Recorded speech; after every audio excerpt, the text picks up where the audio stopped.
ইউক্রেনের president Volodymyr Zelensky এক video বার্তায় বলেন, ফ্রন্ট লাইনে কোনো ধরনের শান্ত পরিস্থিতি নেই, যুদ্ধ এখনও চলমান। তিনি জানান, রাশিয়া যুদ্ধ শেষ করার কোনো ইচ্ছা দেখাচ্ছে না এবং তাই ইউক্রেন নতুন আক্রমণের জন্য প্রস্তুতি নিচ্ছে। একই সঙ্গে তিনি জোর দিয়ে বলেন, শান্তি প্রতিষ্ঠার চেষ্টা অব্যাহত থাকবে, তবে বাস্তবতা হলো যুদ্ধ এখনও থামেনি।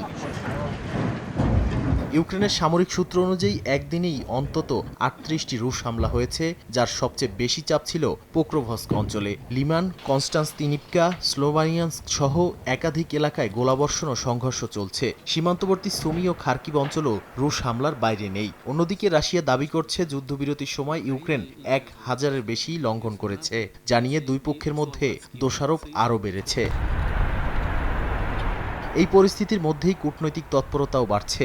জেলেনস্কি জানিয়েছেন, তিনি জার্মানির প্রতিরক্ষামন্ত্রীর সঙ্গে যৌথভাবে অস্ত্র উৎপাদনের সম্ভাবনা নিয়ে আলোচনা করেছেন। ব্রাসেলসে বৈঠকে কাজা কালাস এবং অন্যান্য পররাষ্ট্রমন্ত্রী ইউক্রেনকে নতুন সহায়তার নতুন গতি তৈরি হয়েছে বলে উল্লেখ করেছেন। ইউক্রেন জানিয়েছে, তারা যুদ্ধক্ষেত্রে অবস্থান স্থিতিশীল করেছে এবং আকাশ প্রতিরক্ষায় এখন ৯০% পর্যন্ত হামলা প্রতিহত করতে পারছে। এদিকে ইউক্রেন জার্মানি ড্রোন ও আধুনিক অস্ত্র প্রযুক্তিতে সহযোগিতা বাড়াতে কাজ করছে। ইউরোপীয় ইউনিয়নও ইউক্রেনকে নতুন সহায়তা ও রাশিয়ার বিরুদ্ধে নিষেধাজ্ঞা জোরদারের মাধ্যমে সমর্থন দিচ্ছে।